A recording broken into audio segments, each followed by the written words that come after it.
Hi, this is Jethro Jones from Transformative Principal, and today you are listening to a teaser from the Transformative Leadership Summit, which is launching July 30th. Go to transformativeleadershipsummit.com right now to sign up for your free ticket.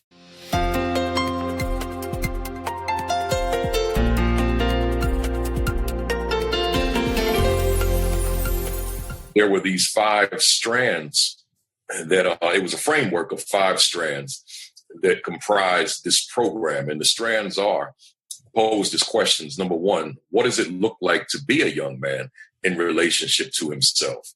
And the short version would be, how do I get from point A to point B? What does my own personal growth and development into becoming a successful man look like?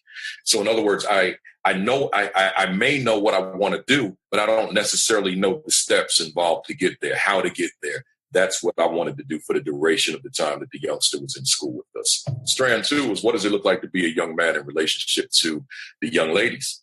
We wanted to make sure that his perception of them wasn't tainted by pop culture, music, hip hop music, particularly, all that in terms of what a young woman is in relationship to a young man. We wanted him to see her as a queen. We wanted him to see her on the same plane, at the same level that he sees himself.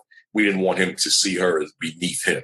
So that was a conversation. Strand 3, what does it look like to be a young man in relationship to the child that he may or may not have, because we know they're not all going to have a child. But if he does, what does fatherhood look like?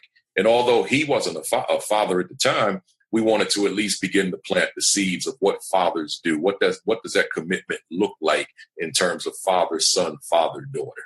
Strand 4, what does it look like to be a young man in relationship to his peers, his male peers? I'm an urban guy. I'm an inner city guy.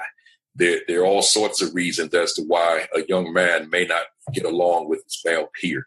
And I wanted to bridge that gap and make sure that they understood that the bonds that united them as brothers in the school was much stronger than a color, for example, a gang color that may separate them. Mm-hmm. Strand number 5, final strand was, what does it look like to be a young man in relationship to his community?